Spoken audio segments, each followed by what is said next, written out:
Hello students, class 6 subject science, chapter 3 fibre to fabric. बच्चों, आज हम आपको प्री मिड टर्म के सेकंड चैप्टर यानी कि फर्स्ट चैप्टर था आपका सोर्सेज ऑफ फूड और सेकंड चैप्टर है यानी कि चैप्टर 3 फाइबर टू फैब्रिक को एक्सप्लेन कराएंगे। तो सभी बच्चे अपनी बुक को ओपन करके रखेंगे पेज नंबर 41 पर, चैप्टर 3 फाइबर टू फैब्रिक्स, और बहुत ध्यान से समझेंगे चैप्टर 3 को। ओके बच्चों, तो चलिए स्टार्ट करते हैं चैप्टर 3 फाइबर टू फैब्रिक्स। बच्चों, सबसे पहले इस चैप्टर में हमें पढ़ाया क्या जाएगा उसके बारे में बात करते हैं। ये चैप्टर का जो नेम है वो है हमारा फाइबर टू फैब्रिक्स, मतलब कि भाई हम फाइबर से फैब्रिक्स को किस तरीके से, किस प्रोसेस से बनाते हैं।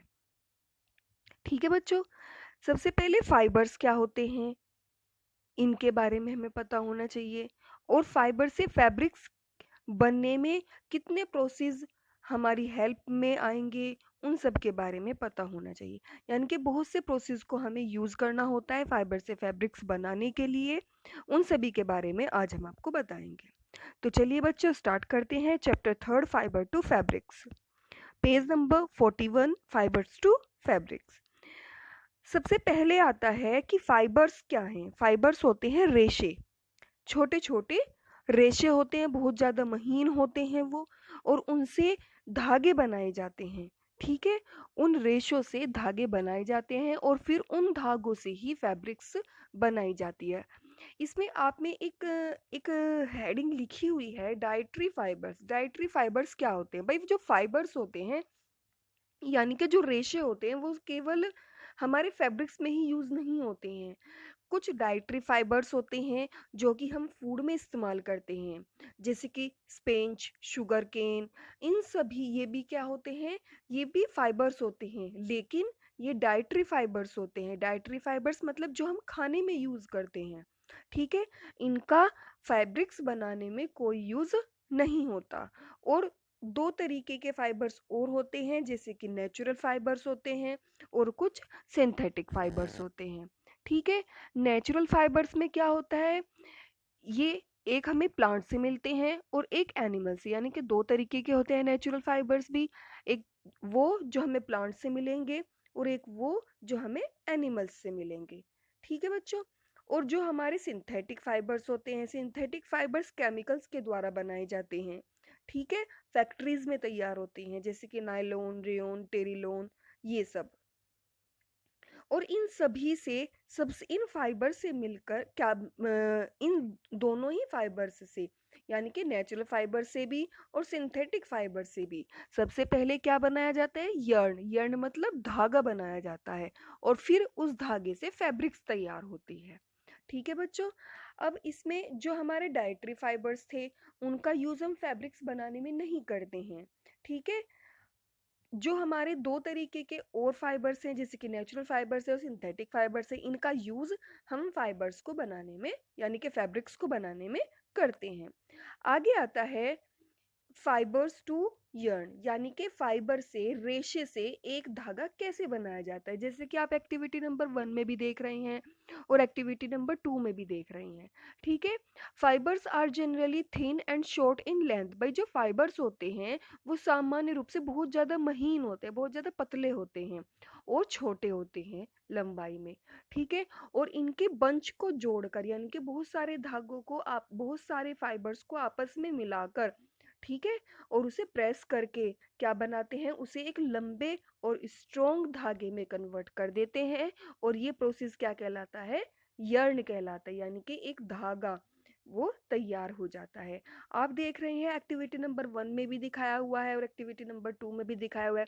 अगर कभी आप जो वूलन का एक जो धागा होता है, ठीक है, जो ऊन होती है, उसको अगर हम खोल के देखते हैं तो तो हमें उसमें बहुत ज़्यादा महीन छोटे छोटे से रेशे दिखाई देते हैं। ठीक है, इसी तरीके से जो कॉटन का एक धागा होता है वो भी, और जो कॉटन का जो धागा होता है ये किससे बनाया जाता है? कॉटन प्लांट से बनाए जाते हैं। ठीक है, इनसे भी धागा तैयार किया जाता है। आगे आ जाइए, नेक्स्ट टॉपिक है हमारा spinning. The process of twisting fibres to make yarn is called spinning. भाई ये प्रोसेस क्या है? ये वो प्रोसेस होता है जब फाइबर्स से यर्न बनाया जाता है, ठीक है, यानी कि एक रेशे से एक धागा तैयार किया जाता है, तो उस प्रोसेस को क्या कहा जाता है? स्पिनिंग कहा जाता है। और स्पिनिंग प्रोसेस में हम कुछ सिंपल टूल्स का इस्तेमाल करते हैं, जिसको स्पेंडल या तकली या फिर स्पेंडल चरखा बोला जाता है। आपने देखा होगा जैसे गांधी जी थे, वो क्या करते थे? वो चरखा चलाते थे और उस चरखे से क्या करते थे? वो धागा बनाते थे, यानी कि एक कॉटन से वो एक रेशे को, एक धागे को तैयार करते थे, और ये प्रोसेस क्या कहलाता था? स्पिनिंग कहलाता है। ठीक है बच्चों, आगे। On a large scale spinning is done.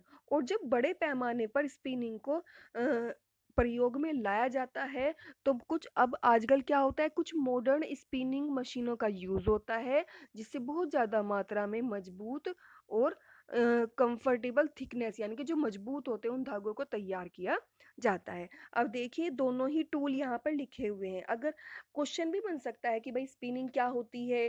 भाई स्पिनिंग क्या होगी? जब फाइबर से यर्न बनाया जाता है तो वो प्रोसेस स्पिनिंग कहलाता है। ठीक है, और स्पिनिंग को तैयार करने के लिए किन दो टूल्स का इस्तेमाल करते हैं? तकली और चरखा। तो यहाँ पे हमारे कितने क्वेश्चंस हुए? 2 क्वेश्चंस हुए। आगे आ जाइए, यर्न टू फैब्रिक्स। अब यर्न से फैब्रिक्स कैसे बनाया जाएगा? भाई हमारा जो फाइबर से फैब्रिक बनाने का जो प्रोसेस है, उसमें सबसे पहले तो हम फाइबर से यर्न बनाते हैं, ठीक है, और फिर यर्न से अब क्या बनाएंगे? फैब्रिक्स कैसे बनता है? चलिए, the yarn produced from fibres can be converted into fabrics by two main methods. यानी कि यर्न, जो हमने यर्न को प्रोड्यूस किया है, उससे जो फैब्रिक्स यानी कि फाइबर्स से जब फैब्रिक्स में उसे कन्वर्ट किया जाता है, तो इसमें हम दो मेथड्स का यूज़ करते हैं। अब वो दो मेथड्स हमारे कौन से हैं? आगे आ जाइए। फर्स्ट आता है हमारा वीविंग। वीविंग क्या है? भाई वीविंग एक ऐसा प्रोसेस होता है, उसमें हम क्या करते हैं? दो धागे लेते हैं, ठीक है, और उनको दोनों को अपोजिट डायरेक्शन में क्रॉस वाइज जोड़ते रहते हैं, ठीक है। तो ये प्रोसेस हमारा क्या कहलाता है? वीविंग कहलाता है। जैसे कि आपको इन डायग्राम्स में दिखाई दे रहा होगा कि इसमें दो धागे लिए जाते हैं और उन्हें क्रॉस करके जोड़ा जाता है, और ये प्रोसेस क्या कहलाते हैं? वीविंग कहलाते हैं। जैसे कि आपने देखा होगा, अगर कभी आप ध्यान से किसी कॉटन के कपड़े को देखते हो, तो उसमें आपको दो धागे दिखाई देते हैं जो कि आपस में क्रॉस वाइज जुड़े हुए होते हैं। ओके बच्चों, चलिए आगे आ जाए। Weaving is done on device called looms. But जो वीविंग होता है, ये कौन से डिवाइस से तैयार किया जाता है? लूम्स से। लूम्स क्या होता है? करघा। करघा होता है। ये एक जैसे जो हम जिससे हम अपने बाल को बनाते हैं, एक कोम्ब की तरह काम करता है, ठीक है। Small looms which can be operated manually are called hand looms. भाई जो छोटे छोटे लूम्स होते हैं, ठीक है, सामान्य रूप से हैंड लूम्स की तरह भी काम करते हैं। आगे आ जाइए। The fabrics made on these is coarse and not very long. भाई ये जो फैब्रिक्स होते हैं, इनसे जो फैब्रिक्स बनाए जाते हैं वो ज़्यादा लंबे नहीं होते हैं, ठीक है। On a large scale fabrics is made on power looms in meals. और जब इनको बड़े पैमाने पर फैब्रिक्स बनाई जाती है, तो इनको पावर लूम्स, मील्स के जो मील होते हैं, कपड़े की जो मील होती है, उनके उसमें ये पावर लूम्स के अंडर बनाए जाते हैं। आगे आ जाइए। The fabrics produced can be several metres long. और इनसे जो फैब्रिक्स बनाई जाती है वो बहुत ज़्यादा मीटर लंबी होती है। आगे आ जाइए। सेकेंड स्टेप्स हमारा आता है नीटिंग। नीटिंग क्या होता है? नीटिंग होता है बुनना। जैसे कि हमारी जो मम्मी होती है, वो वूलन से क्या बनाते हैं? स्वेटर्स भी बनाती हैं, मफरल बना देती हैं। तो ये सब, ये प्रोसेस उनका क्या कहलाता है? नीटिंग कहलाता है, जिसमें एक लंबे से धागे से ही ये क्या बनाए जाते हैं? ये प्रोसेस होता है। एक कंप्लीट स्वेटर इनसे तैयार किया जाता है। आगे आ जाइए। जो हमारा नीटिंग प्रोसेस है, एक कंप्लीट स्वेटर जो होता है वो can be needed from just one long yarn, यानी कि एक लंबे धागे से ही ये बना दिया जाता है और उसी लंबे धागे से मफरल, टी शर्ट, स्वेटर ये सभी तैयार किए जाते हैं। ठीक है, ये सभी प्रोसेस जो है एक लंबे धागे से और दो सलाइयों की हेल्प से ये बनाए जाते हैं और इस प्रोसेस को क्या कहा जाता है, नीटिंग कहा जाता है। अब जो ये हमारे जो फैब्रिक्स होते हैं इनका पूरा जो कंप्लीट सर्कल है वो किस तरीके से है। देखिए, सबसे पहले प्रोटीन चेन है, प्रोटीन चेन से ही फाइबर बनता है, रेशे बनते हैं और उस फाइबर से हम यर्न बनाते हैं, यर्न से हम फैब्रिक्स बनाते हैं और फैब्रिक्स से हमारा क्या बनते हैं, क्लोथ्स, कपड़े बनते हैं। ठीक है, आगे आ जाइए, हिस्ट्री ऑफ क्लोथिंग। भाई जो हमारा इतिहास में जो हमारे आदि मानव थे वो लोग कैसे कपड़े पहनते थे, किस तरीके से अपनी बॉडी को प्रोटेक्ट करते थे, हैं, उनके बारे में बताया जाएगा। सबसे पहले वाला फर्स्ट पार्ट देखिए आप इसमें कि जो पहले आदि मानव थे वो अपने बॉडी को प्रोटेक्ट करने के लिए, ठंड से बचने के लिए, सर्दियों से बचने के लिए पेड़ों की छालें, पेड़ों की पत्तियां इनका इस्तेमाल करते थे 40,000 वर्ष पहले। और उन्होंने ही एक निडल का क्या किया था, उनकी उसकी खोज की थी जिससे वो उन पत्तियों को, पेड़ों को, छालों को सिलकर अपने लिए कपड़े तैयार करते थे। और जो ये निडल होती है ये बोन्स की, हड्डी की बनी हुई होती है। ठीक है, और इनसे ही ये कपड़ों को, उनको पेड़ों की पत्तियों को, छालों को, इनको सबको सिलकर इनसे कपड़े बनाते थे और इनको पहनते थे। फिर उसके बाद में इन्होंने क्या किया, कुछ जो इन्होंने कुछ आदमी जो आदि मानव थे उन्होंने फिर क्या किया, जो एनिमल्स थे उनकी स्किन से कपड़े बनाने शुरू किए। ठीक है, और उन कपड़ों से अपने शरीर को ये ढकने लगे और जिससे उनसे बास्केट भी बनाने लगे। बहुत सारी चीजें ऐसी हैं जिनसे ये इनका, उन तिनकों को इकट्ठा करके बास्केट, क्लोथ्स, मैट और इन सब को बनाने लगे। फिर उसके बाद में क्या हुआ, धीरे धीरे इसमें क्या परिवर्तन होने लगा इन चीज़ों में। और सबसे पहले जो हमारी चाइना है उसने क्या किया, सबसे पहले सिल्क बनाया गया था वो चाइना में बनाया गया था। ठीक है, और फिर धीरे धीरे इन्होंने कपड़ों को भी बीच में उनका भी क्या करने लगी है, उनकी भी डिस्कवरी करने लगे, कपड़ों को बुनने लगे, बनाने लगे और उनसे बने हुए कपड़ों को ये पहनना शुरू किया। अब जैसे कि चाइना ने 3,000 वर्ष पहले सिल्क को क्या किया था, इन्होंने सिल्क बनाई थी इन्होंने। और जो हमारे भारतीय लोग हैं, जो इंडियंस हैं, उन्होंने सबसे पहले कॉटन क्लॉथ्स बनाई थी। यानी कि जो सिल्क की डिस्कवरी हुई थी वो चाइना में हुई थी और जो कॉटन की डिस्कवरी हुई थी वो इंडिया में हुई थी। ठीक है, अब इसमें फिर इनसे क्या बनने लगे, साड़ी, धोती। जब इंडिया में जब कॉटन का आविष्कार हो गया था तो फिर उसी कॉटन से साड़ी, धोती, लुंगी ये सब बनना शुरू हो गया। और फिर जो वहाँ जो लोग थे उन्होंने ये कपड़े पहनने शुरू किए।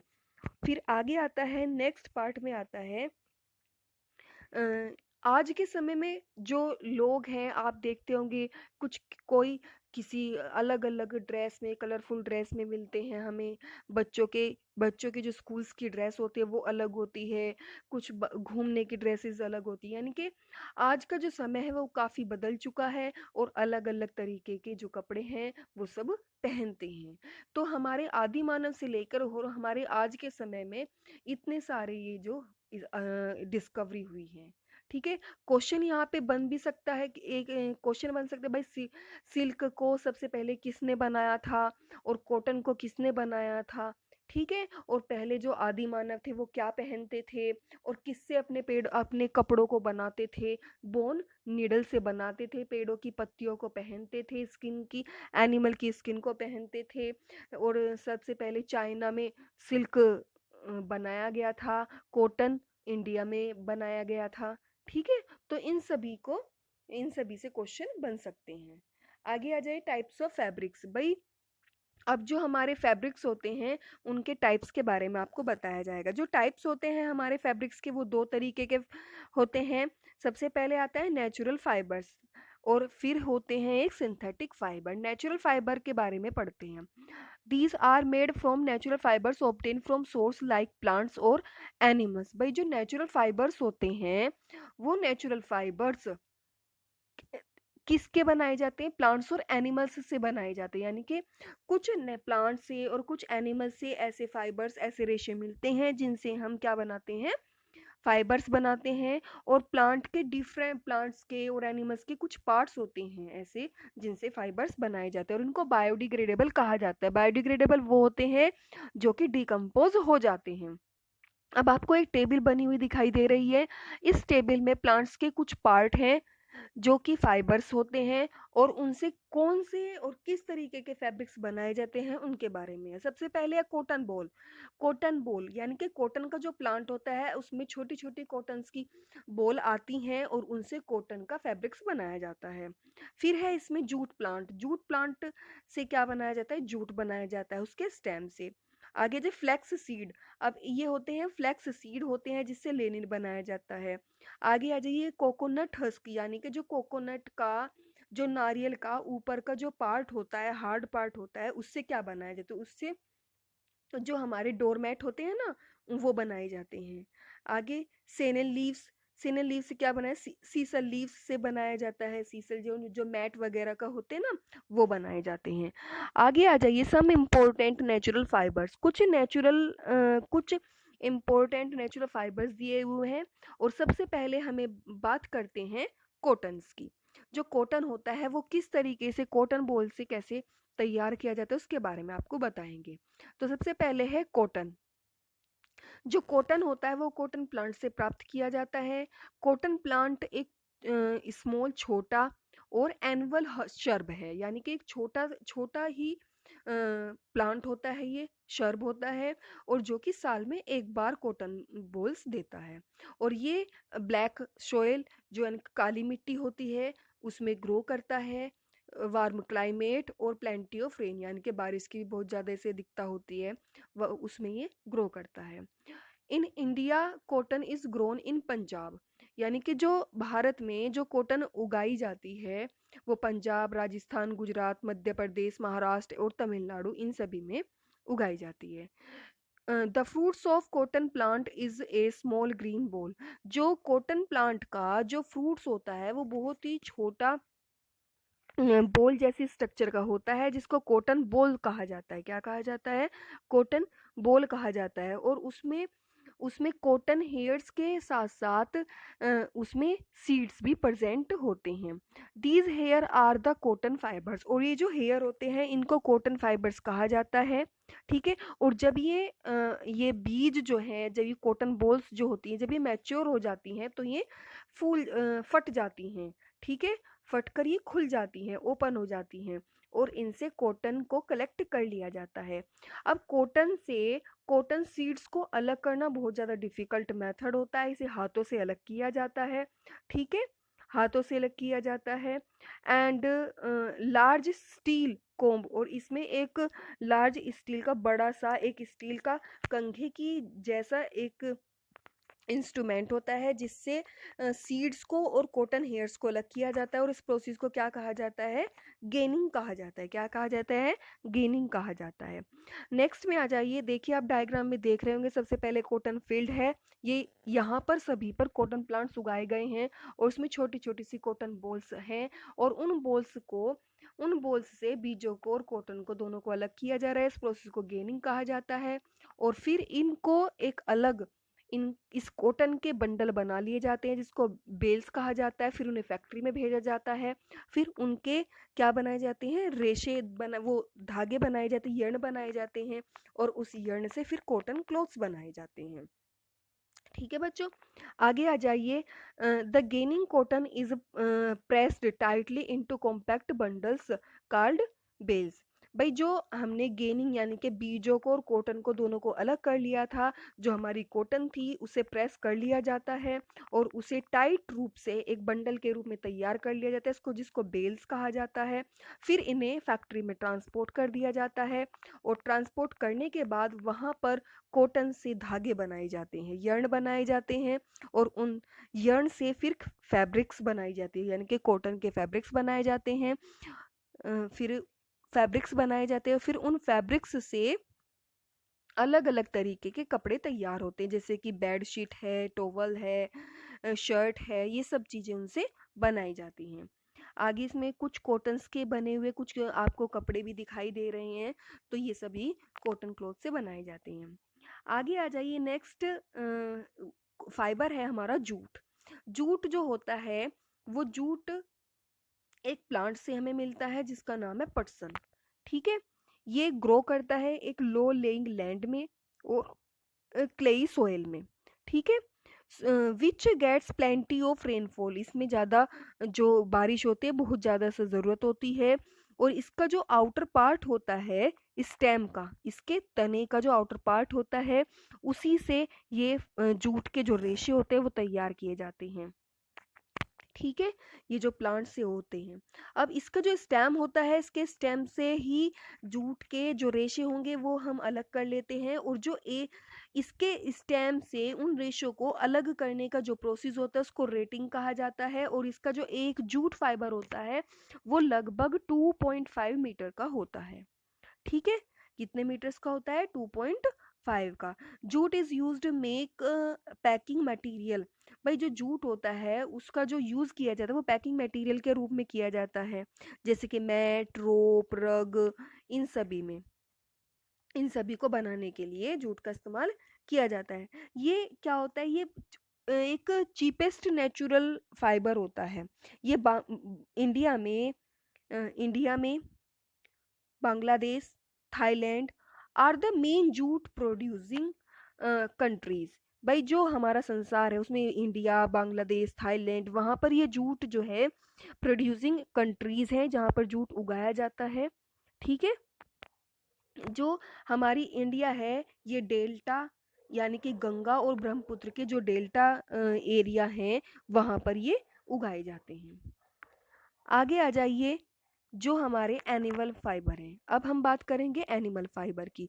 अब तक हम प्लांट्स फाइबर्स के बारे में पढ़ रहे थे, अब हम पढ़ेंगे एनिमल फाइबर के, यानी कि जो हमें एनिमल्स से मिलते हैं। These can be obtain from here of animals, यानी कि ये एनिमल्स के हेयर से तैयार किया जाता है। वूल is obtain from fleece of ship, यानी कि जो वूल होती है ये शिप के हेयर से। फ्लीस क्या होते हैं? एक हेयर लाइक स्ट्रक्चर होती है, यानी कि उनके बाल होते हैं।